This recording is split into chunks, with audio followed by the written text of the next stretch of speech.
الحمد لله الذي أرسل رسوله بالهدى ودين الحق ليظهره على الدين كله ولو كره الكافرون. أشهد أن لا إله إلا الله وحده لا شريك له وأشهد أن محمدا عبده ورسوله. اللهم صل وسلم وبارك على حبيبنا المصطفى سيدنا ومولانا محمد وعلى آله وصحبه أجمعين. سبحانك لا علم لنا إلا ما علمتنا إنك أنت العليم الحكيم. ولا حول ولا قوة إلا بالله العلي العظيم. أما بعد. Tuan-tuan muslimin muslimat yang dirahmati Allah Subhanahu wa taala, alhamdulillah, setinggi-tinggi kesyukuran kehadrat Allah taala. Walaupun naik 2 kupang, kita sampai juga di sini. Naiklah berapa kupang pun, duk pangkah situlah juga. Tapi insya-Allah malam ni kita tak cerita kot pasal minyak naik. Pakat naik minyak belaka dah.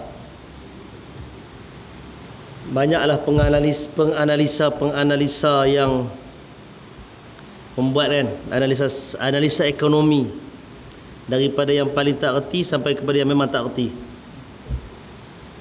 Lepas tu sibuk orang komplain, orang yang tak layak menganalisa. Habis tu hak cerdik pandai tu tak mahu habaq pula benda apa.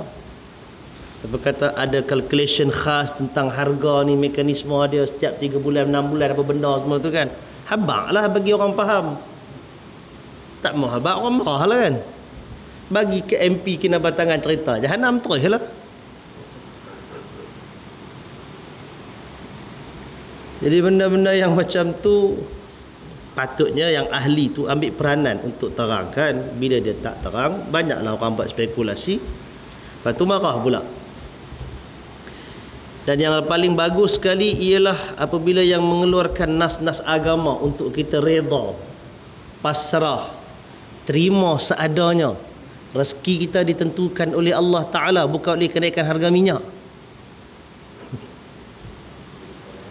Apa nak jawab kat dia pun tak tahu bahasa yang elok nak bagi. Jadi kita simpanlah, kena penuh kesabaran benda-benda tu. Bagi hak yang kaki-kaki geram, hikam boleh jawab benda-benda tu. Potonglah.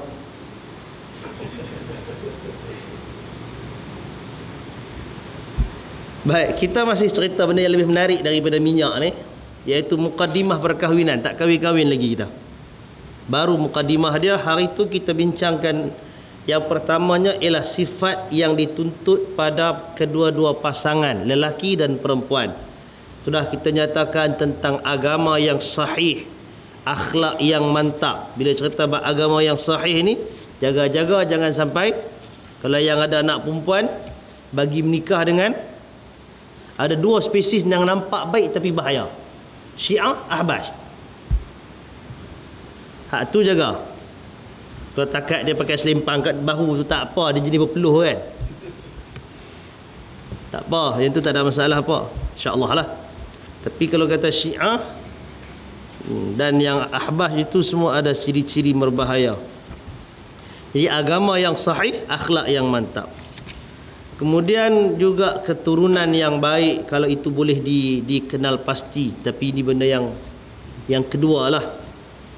Dan yang berikutnya yang disebutkan dalam mazhab kita Syafi'i ini ialah untuk mengelakkan, bukan larang, tapi dielakkan daripada mengahwini saudara yang terdekat, supaya keluarga ini lebih berkembang. Tapi kalau kata nak pi jauh-jauh, sagi beranak pinak susah nak jaga, hak sedang-sedang boleh lah kan. Itu benda-benda teknikal. Tapi kalau dah kata jodoh, terima sajalah. Yang berikutnya ialah sekufu, iaitu adanya kesama tarafan. dalam beberapa aspek yang telah pun kita perincikan hari itu. Yang berikutnya ialah perawan. Tapi kalau dah kata dah minat kat orang yang janda, nak buat macam mana kan? Cuma kalau saja baru nak cari, diutamakan yang masih anak dara. Walaupun bukan salah kahwin dengan janda, Nabi sendiri SAW tunjukkan petunjuk yang baik kepada kita dengan mengahwini janda-janda ni. Baik, yang berikutnya ialah perempuan yang subur, dan yang ini boleh kita lihat daripada keluarga yang ada lah. Walaupun bukan benda yang mustahil. Ada orang tu dia cuma seorang anak tunggal, tapi bila dia menikah dia sendiri ada 9 anak. Kalau tanya lah ni cucu ada berapa? Cucu ada 49. Cicit ada 43 lah. Duk coming soon banyak lagi. Hanya dengan satu orang, satu induk, terutama kalau 2-3 induk kan.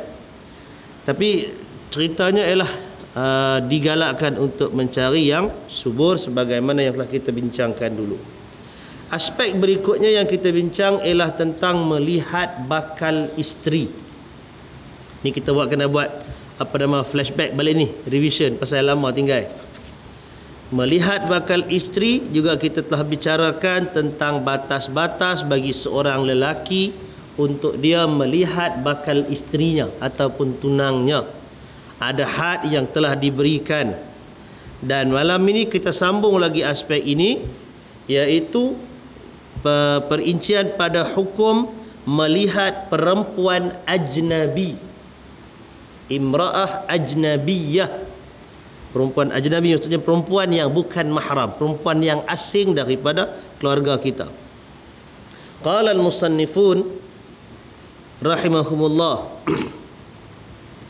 lelaki yang baligh, berakal, tidak dalam keadaan terpaksa, sama ada tua atau lemah, serta lelaki yang hampir baligh, haram melihat mana-mana anggota badan perempuan dewasa yang bukan mahramnya. Maksud perempuan dewasa ialah perempuan yang boleh menaikkan nafsu syahwat walaupun belum baligh. Ada dua di sini. Pertama, pihak yang melihat, yang kedua pihak yang dilihat.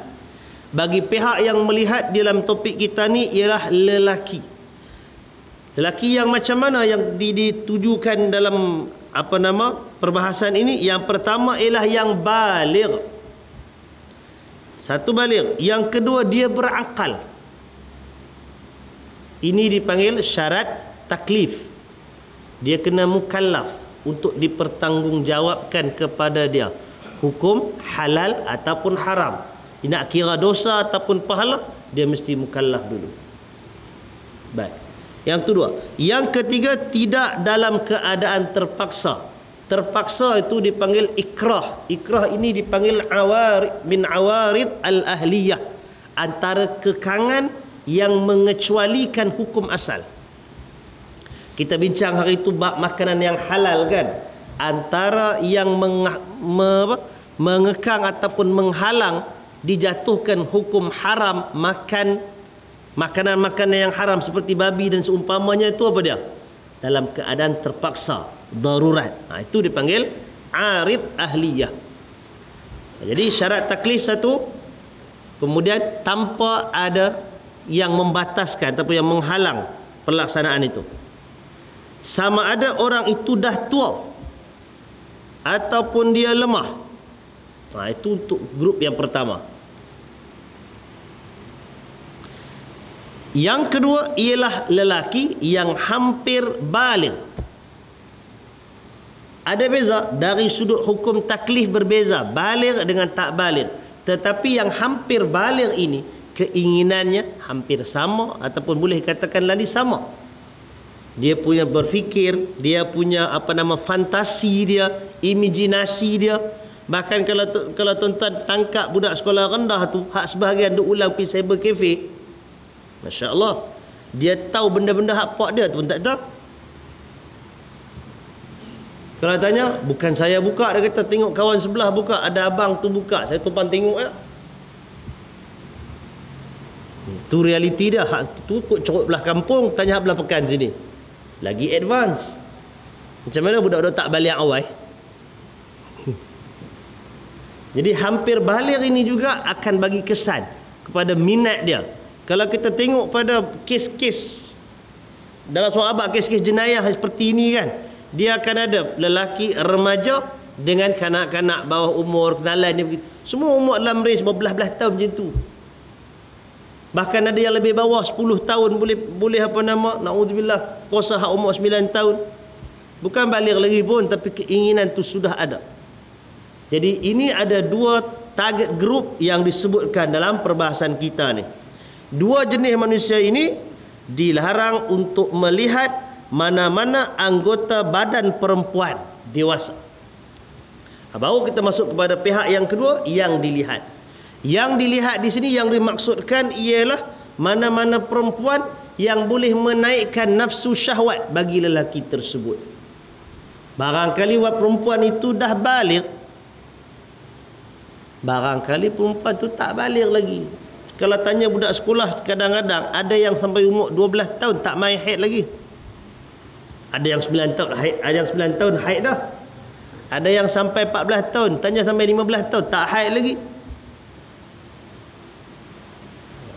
Tapi bila dia dah membesar dengan tubuh badan dan sebagainya, itu akan mendatangkan perasaan tertentu bagi orang lelaki. Dalam kategori pertama yang kita katakan tadi, maka dihukumkan di sini oleh pengarang kitab kita sebagai haram untuk melihat mana-mana anggota tubuhnya. Yang ni akan ada perinciannya nanti tuan-tuan. Baik, lelaki juga tidak boleh melihat wanita tersebut walaupun muka dan tapak tangan, sekalipun pandangan itu tidak menimbulkan fitnah, menurut pendapat yang sahih di dalam mazhab Syafi'i rahimahullah. Ini part yang kedua. Tadi kita dah beritahu yang melihat dan yang dilihat. Sekarang ini dia akan ada perbahasannya, mana-mana anggota yang diharamkan lihat tadi ni semua sekali ke? Semua sekali ke? Maka akan timbul, kalau semua sekali, mana kena kelumbung semua. Kalau kena kelumbung semua, hak kita punya perbahasan hak hari itu kita bincang juga tentang perbahasan tentang jumhurul ulama kata muka kan, al-wajhu wal kaffani, tapak tangan dan belakangnya ni sampai ke pergelangan ini bukan aurat. Kalau dia bukan aurat, maka dia boleh didedahkan. Kalau dia boleh didedahkan, maknanya bolehlah orang tengok kan. Betul tak? Tapi pengarang kitab kita ni menegaskan di dalam pandangan mazhab Asy-Syafi'i, pandangan yang paling sahih dalam mazhab Syafi'i mengatakan tengok muka dan hak tangan ni pun tak boleh, sekalipun tanpa ada syahwat, sekalipun tidak menimbulkan fitnah. Macam mana dia ketat aku ni?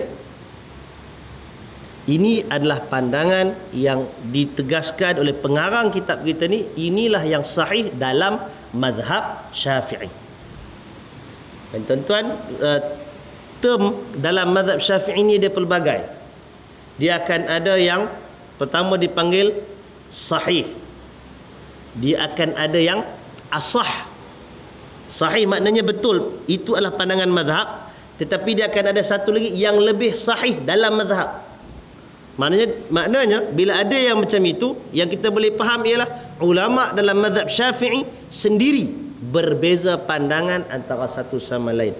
Akan ada pihak yang memilih kepada tak haram, akan ada yang memilih kepada haram. Jadi antara dua-dua pandangan ni, kedua-duanya dinisbahkan kepada mazhab Syafi'i. Kedua-duanya itu mengikut saluran ataupun mengikut cara istinbat hukum dalam mazhab Syafi'i. Tapi dia keluar natijah yang berbeza, maka timbul satu yang kata tak haram, satu lagi yang kata haram. Jadi pengarang kitab kita dia kata yang sahih dalam mazhab Syafi'i hak kata haram tu. Maknanya yang kata tak haram itu bukan pandangan yang pure Syafi'i, itu adalah pandangan peribadi ulama-ulama tertentu mazhab Syafi'i, mungkin influence kepada mazhab-mazhab yang lain, ataupun pandangan dia tersendiri daripada pandangan mazhab. Menunjukkan apa? Menunjukkan para ulama walaupun dia mengikat dirinya dengan mazhab, ataupun maknanya ulama-ulama dulu ni dia ikat dari sudut kaedah mengeluarkan hukum, tetapi natijah daripada hukum tak semestinya nak kena semua orang sama. Kalau tidak, tak keluar buku yang beratus-ratus jilid ni, beribu jilid.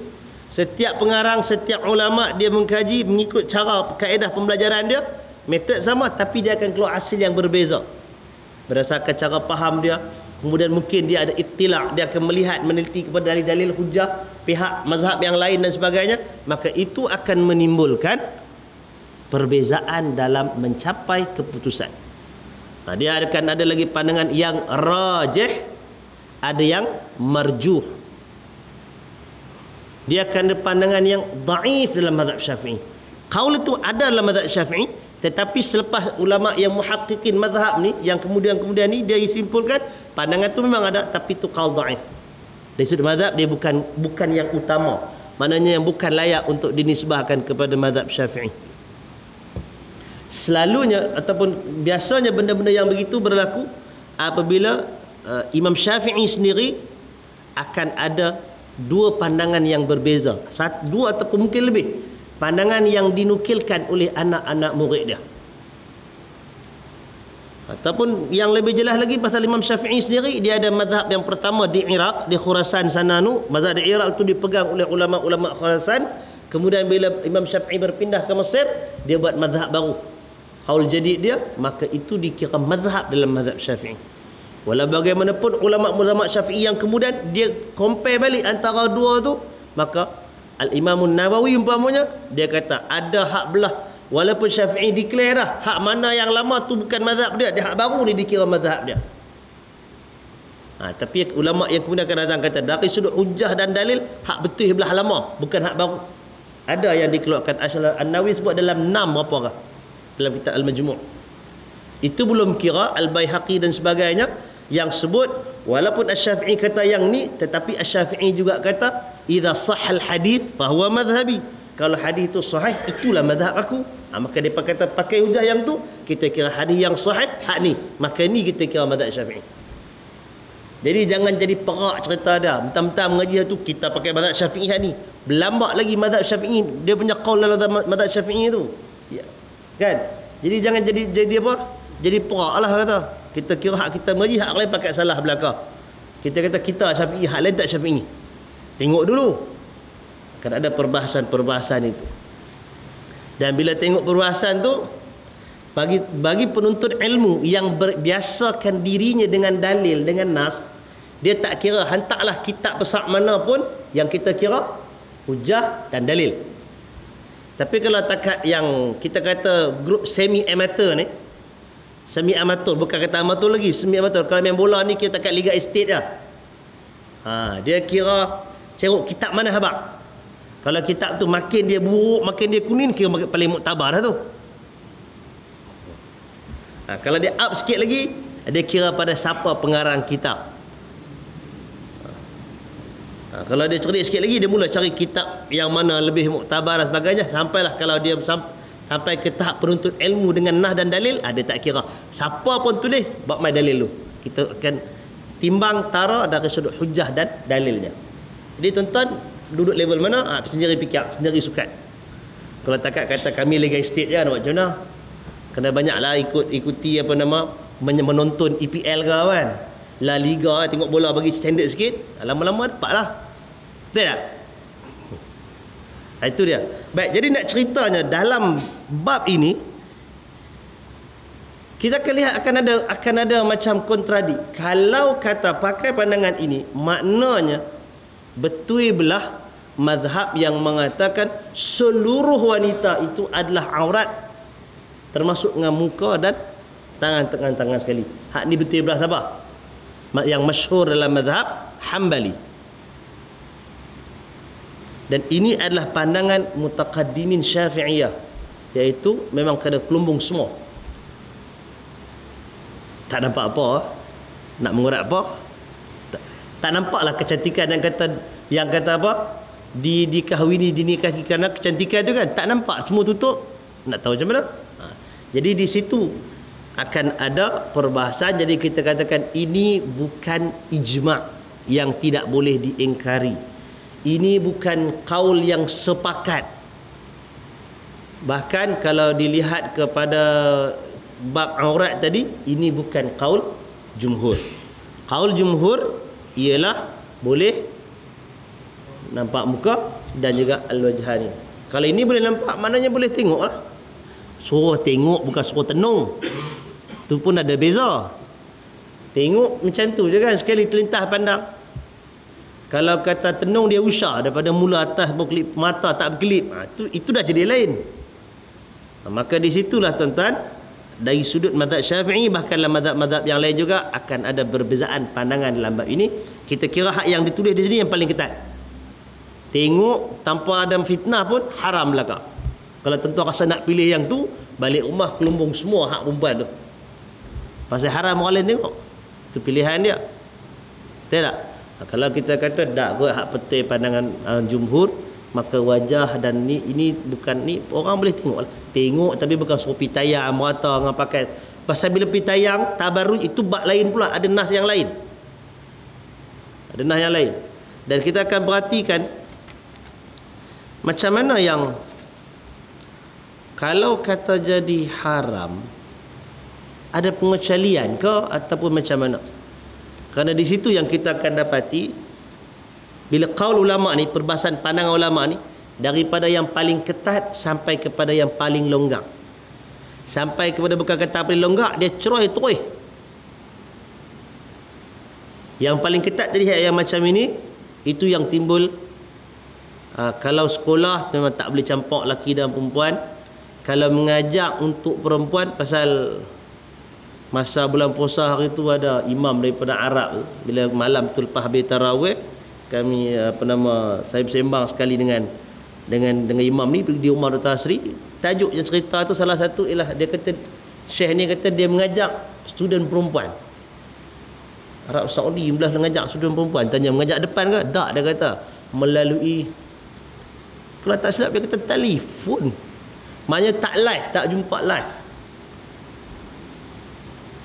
Lepas tu tanya pandangan dia, dia kata tak boleh lelaki mengajak perempuan depan macam tu. Dia kata tengok, dia kata duk mereka duk tempat, semua yang ada pencapaian tu semua fasad, dekat rosak, lebih kurang macam tu lah maksud dia.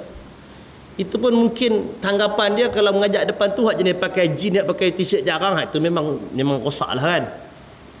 Tapi kalau dengan pakai pakaian dia kata bi'ah muslimah yang ada, mungkin ada perbahasan lah, kita kata boleh, walaupun dia kemukakan beberapa pandangan dia. Tetapi kita juga meraihkan, kita hormati pandangan yang rigid, yang ketat, tak mau langsung. Jenis kalau berjalan nampak perempuan selisih pun pandang ke dinding kan, tutup pandangan. Pasal memang ada arahan tundukkan pandangan, tapi arahan tunduk tu difahami macam mana. Kita tengok dalil yang diberikan. Baik, dalilnya yang disebutkan ni ialah firman Allah Subhanahu wa taala, qul lil mu'minina yaghuddu min absarihim wa yahfadhu furujahum dzalika azka lahum innallaha khabirum bima yasna'un wa qul lil mu'minati yaghdudna min absarihinna wa yahfadhna furujahun. Katakanlah wahai Muhammad kepada orang-orang lelaki beriman supaya mereka menyekat pandangan. Ghaddul absar ni menyekat, menundukkan, menyekat, bukan itulah pandangan mereka, yakni daripada memandang yang haram dan memelihara kemaluan mereka, yakni daripada maksiat. Yang demikian itu lebih suci bagi mereka. Sesungguhnya Allah amat mendalam pengetahuannya terhadap apa yang mereka kerjakan. Dan katakanlah kepada perempuan-perempuan yang beriman supaya menyekat pandangan mereka, yakni daripada melihat yang haram dan memelihara kemaluan-kemaluan mereka. Surah An-Nur ayat 30 dan 31. Baik, ini dalil yang disebutkan tentang tunduk, tengok pun tak boleh langsung. Yang berikutnya, Ummu Salamah radhiyallahu anha berkata, Aku bersama Maimunah radhiyallahu anha berada bersama Nabi sallallahu alaihi wasallam. Apabila Ibnu Ummi Maktum datang, baginda bersabda, kamu berdua hendaklah berhijab daripadanya. Aku berkata, wahai Nabi Allah, tidakkah dia buta? Tidak boleh melihat dan tidak mengenali kami. Rasulullah sallallahu alaihi wasallam menjawab, adakah kamu berdua juga buta? Tidakkah kamu boleh melihatnya? Baik, wallahu taala a'lam. Hadis ini, hadis yang diriwayatkan oleh At-Tirmidzi, dan At-Tirmidzi menyatakan hadis hasan sahih, cerita tentang Maimunah dan Ummu Salamah. Duduk di rumah, datang Abdullah bin Ummi Maktum yang kita semua tahu dia ni salah seorang daripada 2 orang muadzin Nabi di Madinah. Dia orang buta. Kerja dia azan. Kalau subuh, Bilal azan hak mula, Bilal tunggu naik saja fajar, Bilal panggil Abdullah bin Ummi Maktum ni. Maka dia pun naik tempat tinggi, dia pula azan. Ni kerja dia, orang yang suaranya sedap. Dia mai masuk jumpa Nabi dalam keadaan rumah tu Maimunah dengan Ummu Salamah dengan Nabi.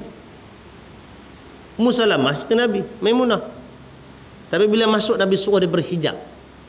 Baik, poin di sini ialah walaupun yang datang tu ialah orang buta, tapi tetap Nabi suruh dia berhijab. Nabi suruh dia berdua ni berhijab. Bila dia argue pasal apa? Dia memang tak nampak-nampak, tapi nampak dia.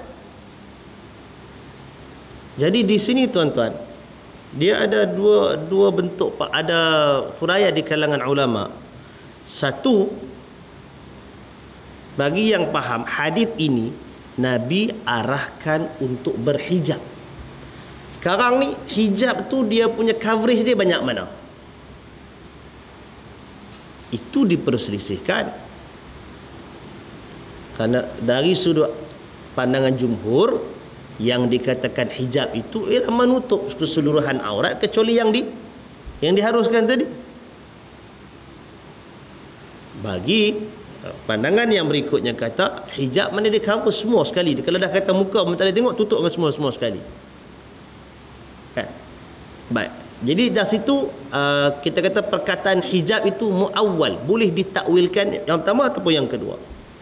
Tapi syahid yang diberikan dalam hadis ni yang disandarkan oleh pengarang kitab kita ni ialah tutup tu walaupun dia tak nampak, tapi hak depa dua boleh nampak. Tutup maknanya sampai boleh mengelakkan ataupun kita katakan menyebabkan 2 orang perempuan ini tadi tak nampak apa nama Ibn Ummi Maktum. Itu boleh cara fahamnya pasal hujung perkataan Nabi tu. Setakat ni itu antara hujah yang dikemukakan, dan itu saja yang relevan untuk jadikan hadis ni sebagai hujah mengharamkan pandangan. Kaitkan balik dengan ayat tadi. Ayat tadi suruh menundukkan pandangan daripada melihat yang haram. Baik, kita huraikan ayat pula. Ayat ni sebut untuk menundukkan pandangan lelaki dan perempuan daripada melihat yang haram. Isu dia yang haram tak sebut dalam ayat ni. Jadi apa yang haram? Maka ayat ini jadi dalil, tapi dalil ini tidak absolut. Kita katakan bukan satu dalil yang jelas terang, tak boleh takwil lah. Pasal itu ada pandangan kedua dan ketiga. Kalau hadis ini, ayat ini sebut denganlah tundukkan pandangan daripada apa? Tengok muka perempuan apa sebut terang sebut, tak ada khilaf dah bab tu. Siapa yang khilaf boleh jadi kafir pasal Quran terang kan. Tapi sekarang ni ayat itu ada ruang untuk tafsiran dan huraian. Nampak? Jadi pengarang kitab kita ni dan mazhab yang sealiran dengannya ambil dalil hadis ini untuk menghuraikan apa yang haram dilihat. Tapi hadis ini sendiri juga masih ada ruang untuk dihuraikan. Maka di situ timbulnya pandangan yang berikutnya dan seterusnya. Kemudian bagi ulama yang mengata tidaklah seketat itu. Tidaklah seketat itu. Takkan tak baca ayat ni? Takkan tak tahu hadis ni? Tidak. Bukan jenis keluar kot tepi peti air saja ni. Mereka menggunakan banyak pandangan berdasarkan kepada beberapa rasional, juga dengan rasional. Iaitu yang pertama sekali ialah ternyata di dalam muamalah sahabah, dalam kehidupan seharian ni, beberapa nas menunjukkan adanya muamalah lelaki dan perempuan. Adanya yang Nabi nampak isteri sahabat Nabi, umpamanya isteri Nabi sendiri ataupun di kalangan keluarga Nabi, di kalangan yang dekat dengan Nabi. Ambil contoh nama-nama seperti Ummu Sulaim, Ummu Haram, ni dua beradik. Ummu Sulaim mak kepada Anas bin Malik. Ada Ummu Sulaim, ada Ummu Haram bin, ada siapa lagi, Ummu Atiyah sendiri. Beberapa orang sahabat Nabi ini dalam riwayat hadis menceritakan mereka bersama dengan perempuan-perempuan lain sahabat Nabi turut menyertai peperangan, bukan untuk perang tetapi untuk mengubat, untuk bawa pulang tentera yang cedera. Macam mana keadaannya kalau kelumbung semua mereka buat kerja yang macam itu? Dan macam mana pula di kalangan sahabat Nabi boleh mengenal antara perempuan-perempuan ini? Banyak dalil lain yang seakan-akan menunjukkan tidaklah seketat itu, walaupun dia bukan longgar sebagaimana yang cuba dilakukan oleh golongan pembebasan wanita. Itu longgar sangat sampai tak pakai nas langsung. Tetapi adanya ruang untuk kita katakan tidaklah seketat itu. Orang datang jumpa dengan sahabat, datang jumpa Aisyah bertanya. Safwan bila dia jumpa nampak Aisyah tu, macam mana dia tahu yang tu Aisyah? Kan masa cerita hadithul ifk, masa Aisyah tertinggal daripada rombongan Nabi sampai berlaku terfitnah dan sebagainya. Jadi itu adalah antara persoalan-persoalan yang dikemukakan, yang menggambarkan pandangan yang kedua yang agak longgar sikit tadi ni. Bukanlah sampai ke tahap nak kena kelumbung semua. Dengan kita menghormati pandangan itu. Juga ada hadis dalam riwayat Al-Bukhari, Nabi berjalan naik kenderaan dia dengan Ibnu Abbas. Tiba-tiba mai perempuan datang dengan jumpa Nabi dengan keluarga dia, tanya tentang haji. Perempuan tu segak. Ibnu Abbas tengok, tak nampak, dia terlindung dengan badan Nabi, dia pintai tengok perempuan tu. Nabi pegang muka Ibnu Abbas, tarik ke belakang, halang daripada tengok. Macam mana dia boleh kata perempuan tu segak kalau dia tak nampak, kan? Dan di situ kita katakan, adakah kalau kelumbung semua macam mana nak tahu segak? Dan bila Nabi tolak kepala Ibn Abbas jangan tengok tu, maknanya bukan suruh pergi usah tengok tenung mentang perempuan segak, tengok lama. Maka di situ pandangan yang agak pertengahan, yang dengan penuh kawalan, bukan untuk dilonggarkan sampai menjadikan kerosakan, dan bukanlah untuk diketatkan sampai bimbang, nampak macam agama ni tidak realistik dalam suasana kehidupan dan sebagainya. Dan nanti kalau kita fikir hal tu, sepanjang-panjang ni lah hidup kita penuh dengan dosa pasal tengok benda haram belaka, kan? Tak?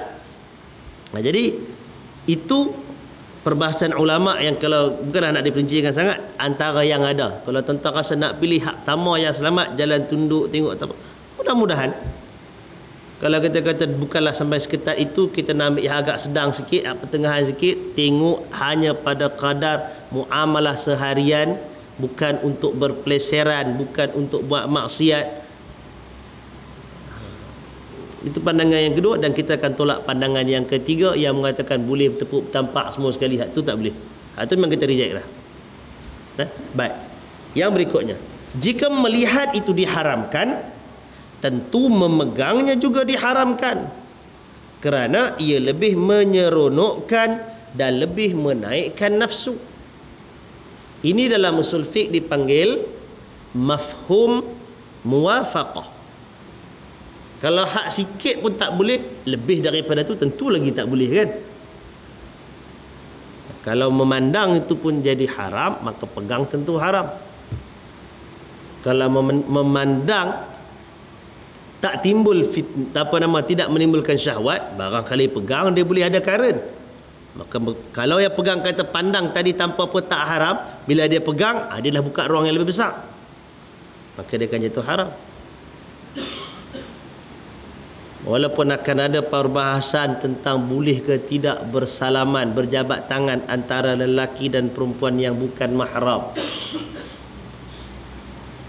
Yang tu tuan-tuan, perinciannya lagi panjang. Nak buka semua, memang kita akan menyaksikan kerosakan yang banyak. Tapi kalau kita kata ketat langsung tak boleh, langsung tak ada pasal ruang, kita akan berdepan dengan beberapa nas yang mengisyaratkan ke arah adanya semacam ada ruang tertentu. Maka di situ akan ada ulama yang, walaupun benda tu akan jadi kritikan kan, pasal apa pilih yang tu, tetapi bukanlah ulama-ulama yang mengizinkan barangkali pejabat tangan.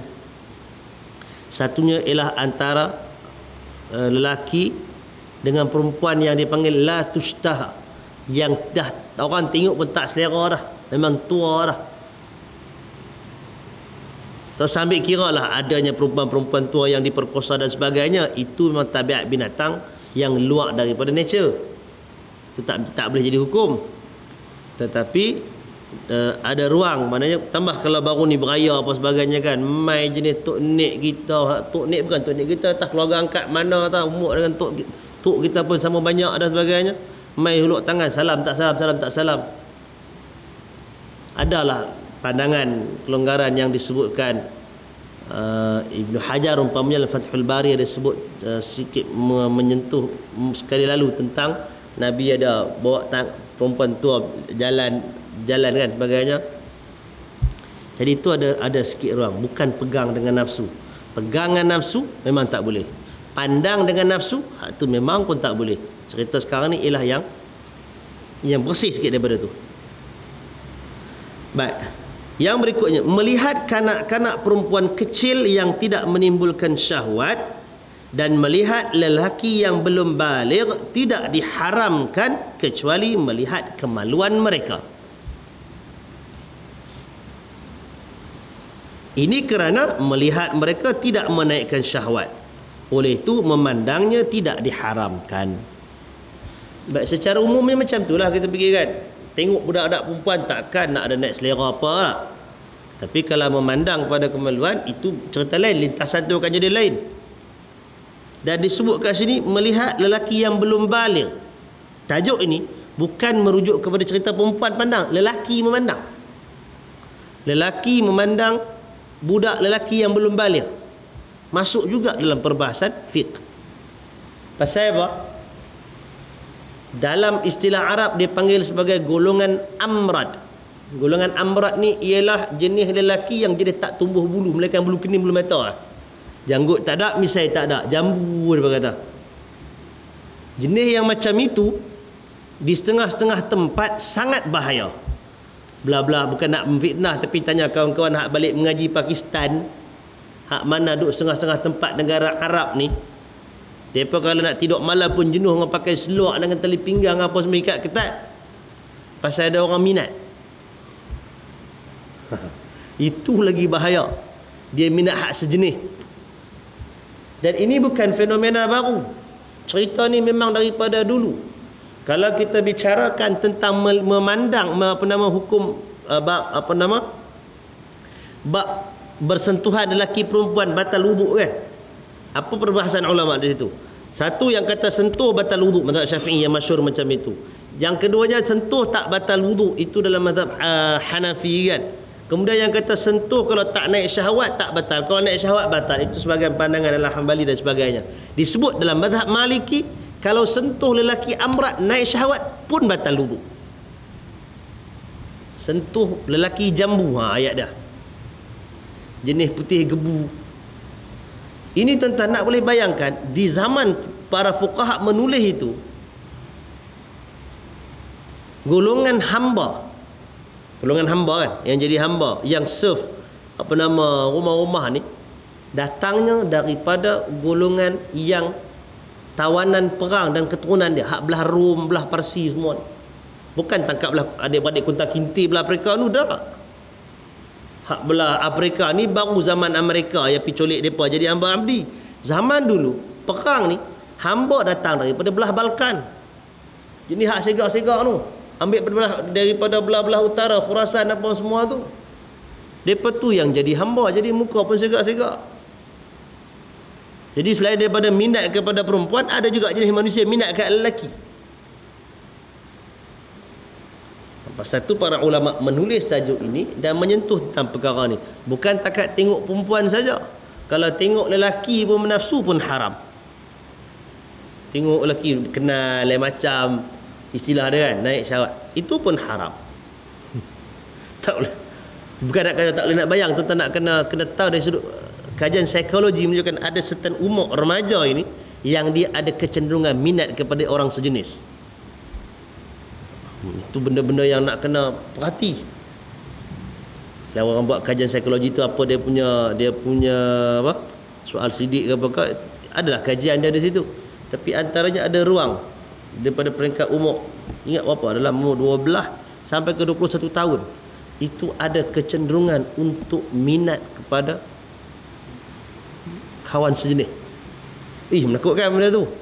Kalau tidak dibendung, itulah kerosakan yang ada. Tambah kalau jenis lembik gemalai tu, benda tu lagi menakutkan. Dan kita tak boleh nak nafi, tak boleh nak sorok, benda tu memang ada.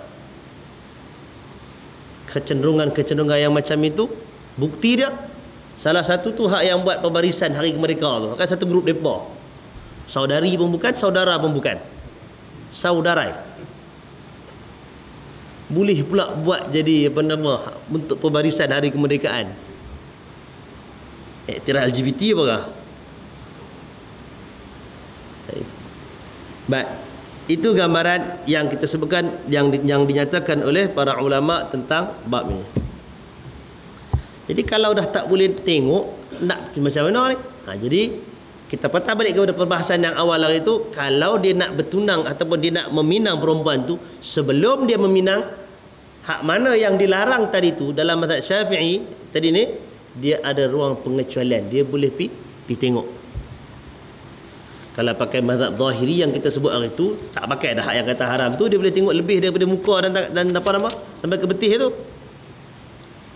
Dia boleh tengok tempat-tempat berlemak apa semua. Tapi dalam apa nama pandangan mazhab Syafi'i kata boleh sampai tengok pada ketingnya, tengok angkat selak sampai keting, bawah lutut lah kan. Jadi maknanya yang ketat tadi ni, yang ketat bila mai kepada bab nak kahwin, dia ada satu bab ruang kelonggaran di situ. Tapi tak boleh jadikan sebagai satu ruang eksploitasi lah. Semua buat alasan nak menikah pergi tengok belakang. Walaupun zaman sekarang tak payah guna helah tu, bohong lah. Benda tak payah kata nak menikah, buka tang mana pun boleh nampak. Tak payah dengan pri kan. Tapi itu ruang dah. Baik. Yang berikutnya, lanjutan daripada melihat tadi. Hukum melihat mahram pula. Kalau tadi melihat perempuan ajnabi, sekarang ni melihat perempuan yang dikira mahram. Seorang lelaki diharuskan ni bukan harus bahasa Indonesia, ini harus bahasa Melayu Malaysia, dibolehkan. Ini jenis orang baca nak keluar fatwa pakai buku terjemahan Indonesia. Jadi keliru hak mana wajib, hak mana harus. Tambah mufti-mufti Facebook kan. Lagi teruk.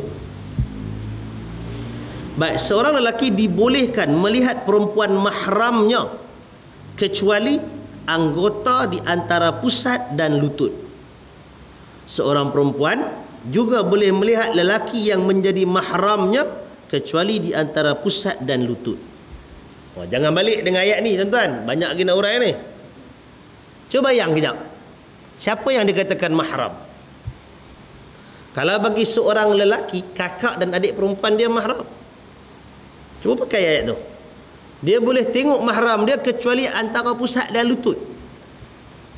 Maknanya aurat perempuan adik perempuan dia, kakak dia sama macam aurat lelaki yang lain. Tak rosak lah.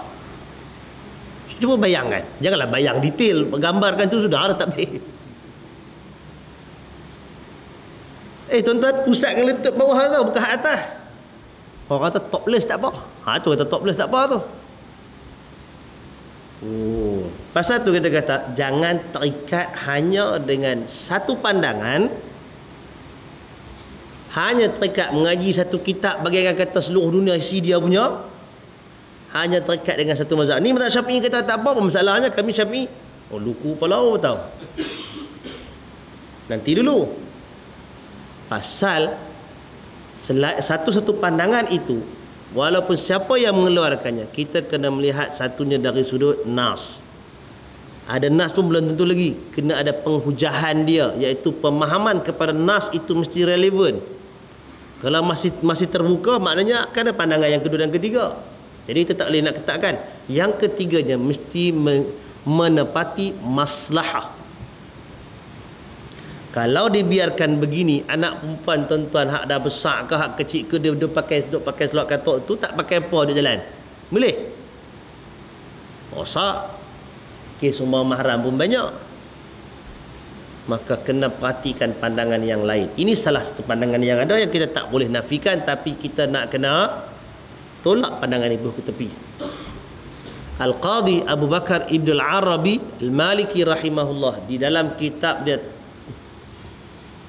Ahkamul Quran, dia senaraikan dalam perbahasan ini.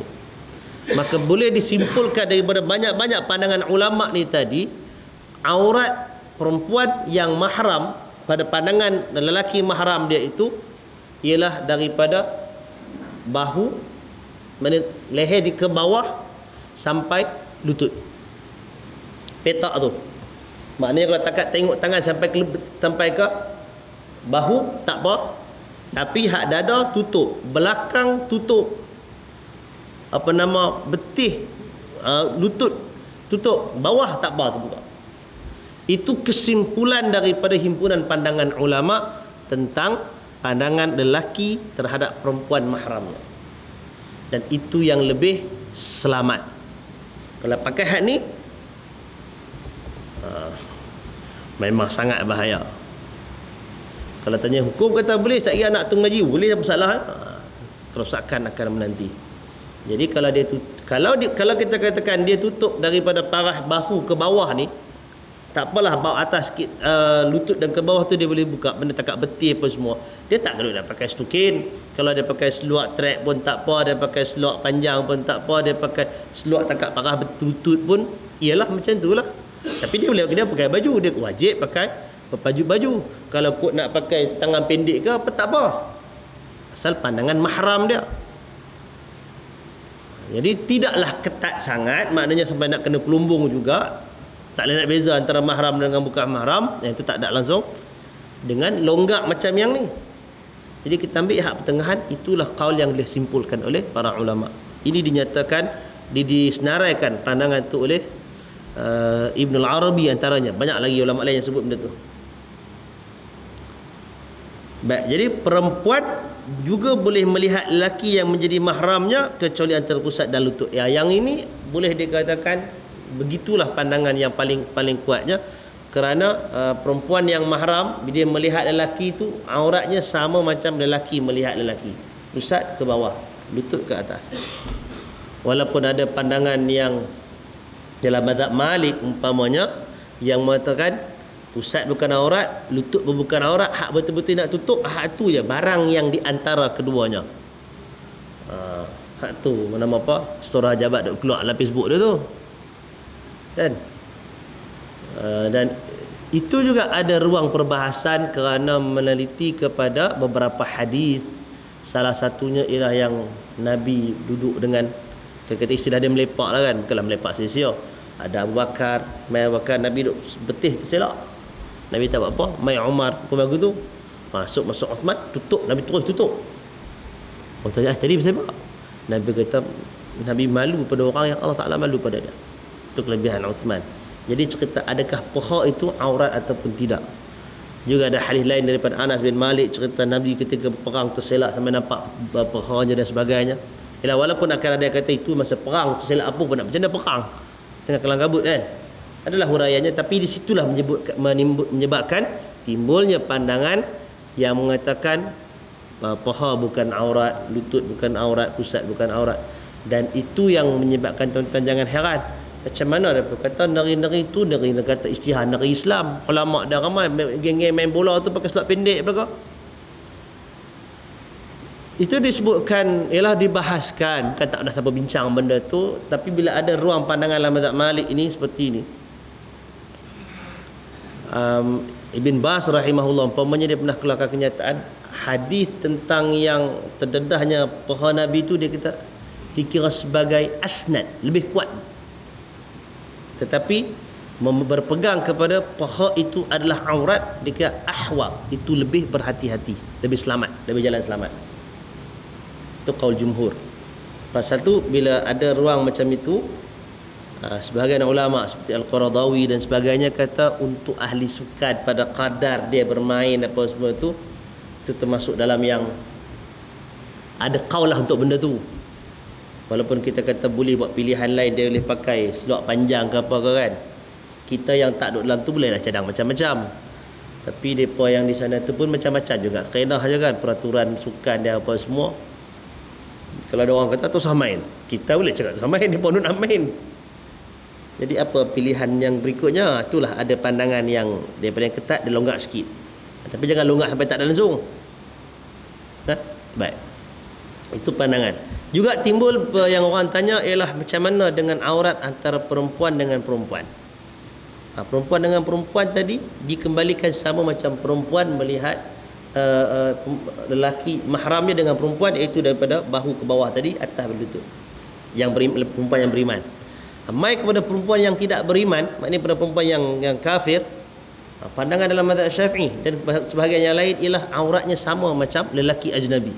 Kena tutup semua kecuali muka dan tangan. Dan tapak tangan tadi ni. Kita boleh cakap macam tu, tapi mereka akan kata, kami duduk asrama. Duduk di asrama, di universiti, duduk sebilik dengan perempuan bukan Islam dan sebagainya. Macam mana nak buat? Takkan nak siang malam tidur pakai tudung. Ini bukan drama swasta. Drama Melayu pun kena pakai tudung kan. Hak game pelakon pakai tudung kan. Maka di situ kalau nak pegang yang ketat begitu. Tapi pandangan kedua dan ketiganya ialah diambil balik pada kadar bawah daripada bahu dan kalau atas daripada lutut. Ialah agak longgar jugalah benda itu kan. Tapi yang baiknya ialah dilabuhkanlah. Alasan yang diberikan kenapa tak boleh dedah kepada perempuan yang bukan Islam ni ialah kerana mereka ni tidak terikat dengan etika iman dan amanah, menyebabkan mereka boleh menggambarkan perempuan muslimah kepada orang lain. Itu yang disebutkan oleh para ulama dulu. Tapi secara realiti zaman kita, ingat benda yang macam itu sama aja. Kalau kata perempuan yang orang Islam beriman pun kadang-kadang panggil huduh lagi dalam bab tu benda hak yang tak beriman ni. Jadi di situ kita katakan kalau kita nak meringankan bagi student-student yang duduk asrama dan sebagainya ialah qaul yang berikutnya. Itu yang kita pernah sebut banyak tahun dulu, aurat ini dibahagikan kepada yang mukhaffafah dan yang mughalladhah. Walaupun kita kata ini di istilah yang dipopularkan kalau kat Malaysia ni oleh Astra Jabat, tetapi ada dia punya rasionalnya di situ. Mana kalau takat perempuan itu dia tak pakai tudung, duduk dalam bilik dia, duduk bersama dengan kawan sebilik dia yang tidak beriman, maka dia mendedahkan aurat yang mukhaffafah, kita katakan di situlah. Itu lebih baik daripada dia dedahkan yang mughalladhah, maknanya yang berat, aurat yang berat, maknanya kemaluan, tempat-tempat yang sensitif kan. Macam tu. Demikian juga satu lagi ialah tentang wanita yang pergi berubat. Dia jumpa siapa? Doktor lelaki yang muslim ke pergi jumpa doktor perempuan yang tidak muslim? Tuan pilih mana? Lelaki muslim atas pemikiran tradisional yang ada tu. Lelaki muslim yang akan pegang amanah, dia tak akan buat apa-apa. Berapa banyak kes doktor buat salah seleweng ni. Lagipun dia lelaki, ke mana pun dia lelaki, dia pegang pesakit tu pesakit perempuan. Masih ada sentuhan lelaki dengan perempuan. Walaupun kita katakan itu antara pengecualian, berapa banyak pengecualian, bukan cedera parah, aksiden apa semua. Kadang-kadang mereka cakap macam biasa ya. Kalau macam itu, wallahu ta'ala alam, nak pilih untuk pergilah kepada doktor perempuan walaupun dia tidak beriman. Melainkan ada rekod lah, dia pun ada CCTV pergi tayang pesakit dia. Mana boleh tu etika perubatan kan. Kalau doktor buat sewenang-wenang, jangan pergi klinik cak ayam, pergilah hospital tempat-tempat yang kita katakan terjamin kan. Begitulah benarnya. Baik. Sikit lagi kita berhabis kan. Bilakah lelaki boleh melihat perempuan bukan mahram? Tadi kita dah sebut sebahagiannya. Hukum yang lalu mengatakan lelaki haram melihat dan menyentuh perempuan bukan mahram tanpa sebarang hajat dan keperluan. Sekiranya seseorang lelaki perlu melihat atau menyentuh perempuan kerana sesuatu keperluan, ia dibenarkan. Hajat dan keperluan adalah timbul dalam perkara-perkara berikut. Pertama, untuk keperluan perubatan. Ia diharuskan, ini dibolehkan kerana pengharamannya membawa kepada kesulitan. Islam adalah agama yang mudah dan dia mengenepikan perkara-perkara yang menyusahkan. Allah Subhanahu wa taala berfirman dalam suratul Hajj ayat 78, "Wa ma ja'ala 'alaikum fid dini min haraj." Dan dia tidak menjadikan kamu menanggung keberatan dan susah payah dalam perkara-perkara agama. Jadi yang jadi doktor pun bila dia ada kesedaran agama, jangan jadi perangai ketat sampai tak tahu halal. Ada orang ada kesedaran, dia tak ada ilmu. Itu yang pernah timbul dalam media banyak tahun dulu kan, mungkin 15-20 tahun dulu kot. Doktor rawat pesakit tu juluk dengan pensel lah kan. Betul tak? Warak sangat dah tu. Dia juluk dengan pensel. Mungkin kalau ada benda-benda yang berkaitan, tapi kalau nak pakai tutup telinga stetoskop tu takkan nak juluk dengan pensel kan. Nak pegang sudik, pegang peletak tu. Jadi itu adalah antara benda yang asal kalau saja-saja buat tak ada kerja haram, tetapi atas keperluan perubatan maka ia dilonggarkan. Bukan longgak terus, tapi pada kadar yang ada. Kerana asalnya agama ini bukan untuk memberatkan. Kalau sampai larang tak boleh, sampai orang tu sakit tak boleh nak buat apa, kita kata kita berjalan tiba-tiba ada perempuan lemah jatuh dalam sungai, nak panggil aku perempuan ada lagi sekali nak pegang, mana haram. Untuk biar pikir tu kau terus tenggelam. Nak pergi cari pula perenang perempuan nak pergi selamat. Mana nak cari kan. Dalam keadaan macam itu dia pergi terjun lah selamat. Kalau tengah-tengah nak pegang naik syawat, dia tanggung sendirilah benda tu.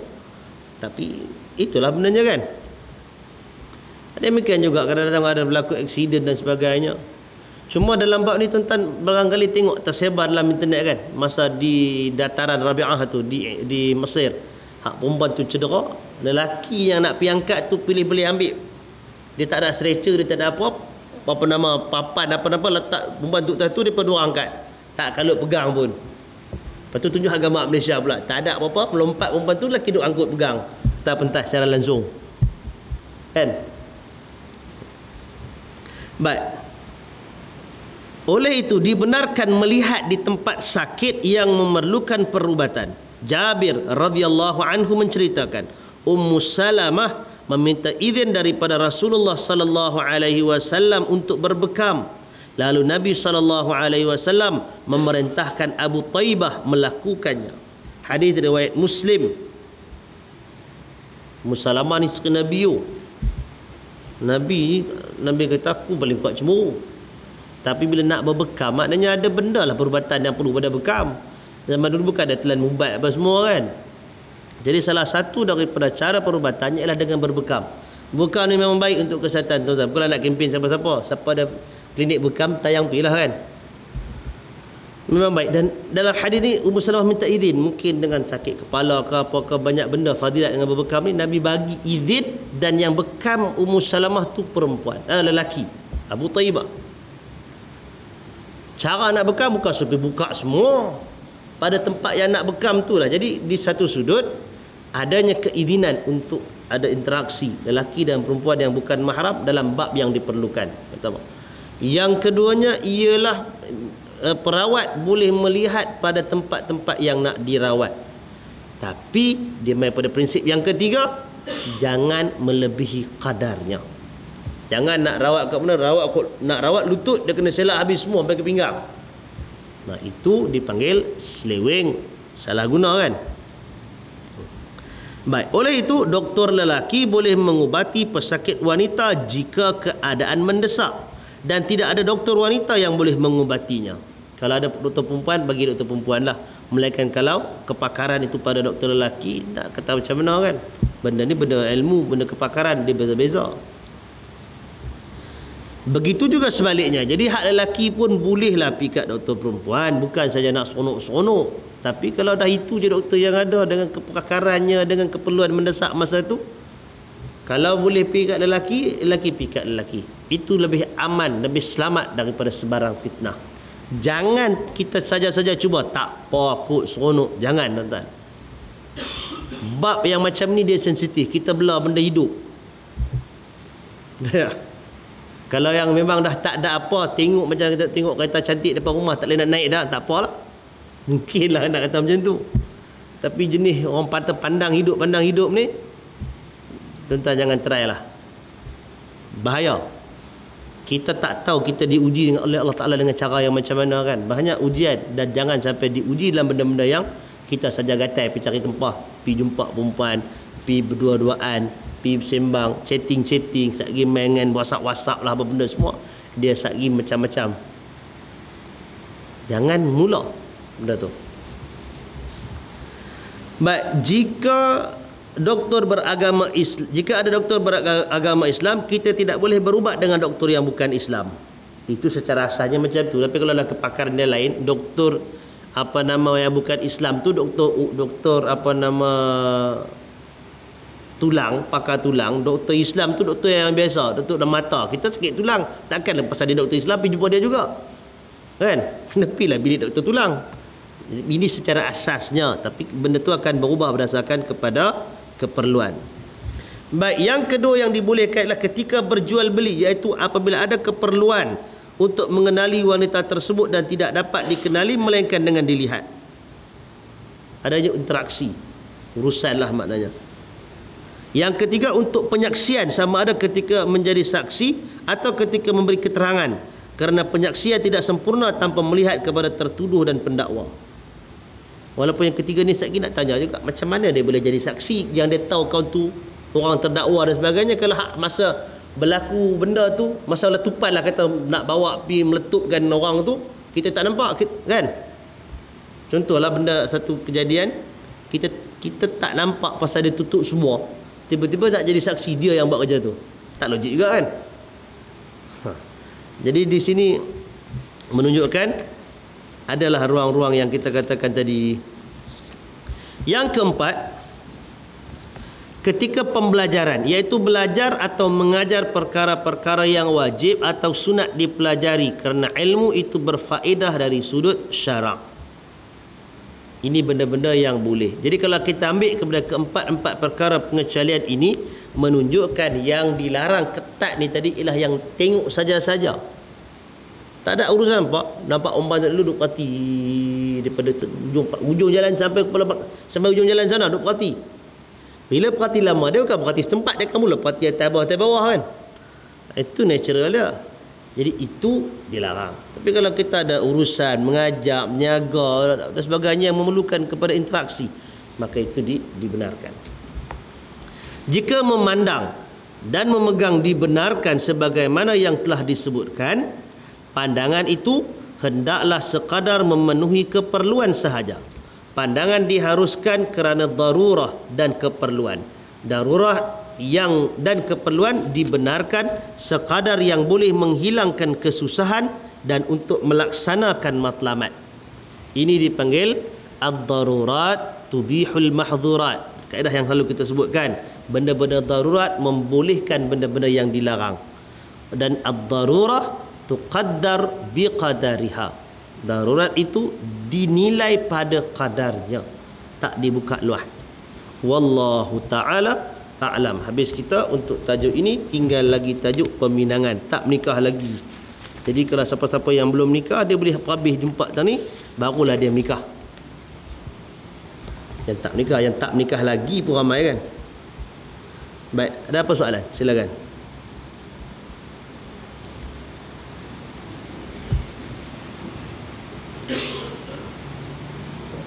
Ya.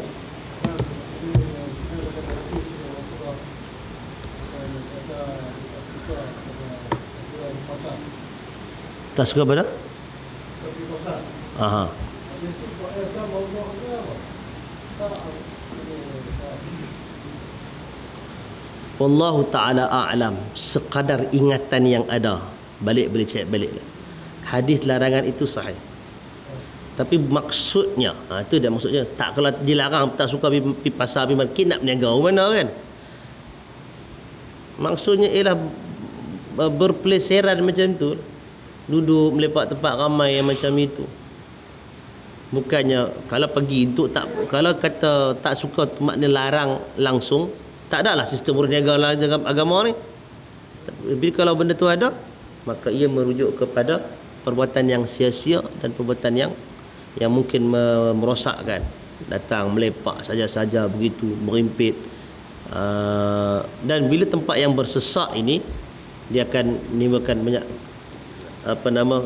bahayalah, jenayah. Kemudian kalau adanya percampuran lelaki perempuan, itu akan menyebabkan, dan juga satu lagi ialah melalaikan daripada ibadah dan sebagainya. Wallahu ta'ala alam. Tapi kemudian pernah semak balik hadis itu dari sudut Jadi seperti lah. Asal tak semestinya kata mungkin orang satu komplek plaza. iya.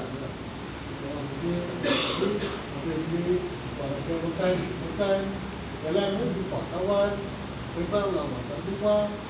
Dulu dah kena benda macam ni, kalau ada pindahan, nak tengok ada sudut mana yang membawa dari itu. Kalau kata dia contoh kata mengumpat sembang kosong, duduk di rumah pun juga benda tu, di rumah sahabat dan mana pun laku dari kan. Baik, bila pertama istilah itu bila mai kepada zaman moden, dia berkembang lah kan. Dari sudut asasnya ialah timbangan kepada maslahah dan mafsadah, kepentingan dan kerosakan. Sejauh mana kepentingan untuk kita pergi, dari mana nak beli barang, lepas tu lapar nak kena makan, bawa anak-anak pergi berjalan tentu apa semua, maka itu benda yang tidak merosakkan, maka itu dibolehkan. Tapi bila benda tu dibuka luas, dia akan dia sampai ke satu tahap dipanggil melalaikan. Maka itu menyebabkan adanya ruang tak apa bagus ambil tempat-tempat yang macam itu.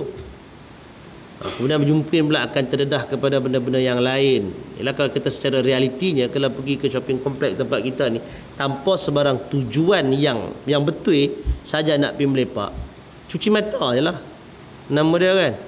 Tak adalah cuci mata benda elok-elok, cuci mata benda tak elok lah yang banyak di situ tu. Jadi di situ yang menyebabkan kita katakan adanya kewajaran untuk ia menjadi tempat yang bukan disukai. Belum ambil kira lagi setengah-setengah shopping kompleks tu memang tak izinkan kedai tu ditutup walaupun ketika solat Jumaat. Adalah benda-benda yang macam tu. Jadi insya-Allah ke mana pun kita akan bincang pada hadis tu dari sudut keabsahan dia tu. Kita ingatnya sahih. Wallahu a'lam.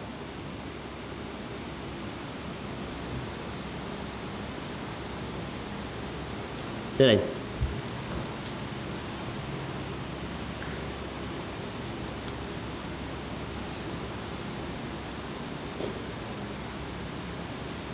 Tak ada apa? Baik, jadi kalau tak ada apa tuan-tuan, insya-Allah kita akan jumpa lagi dalam berapa bulan? 11 18. InsyaAllah kita jumpa lagi 18 hari bulan. Qul qawli hadza wa astaghfirullahal azim li wa lakum. Assalamualaikum warahmatullahi wabarakatuh.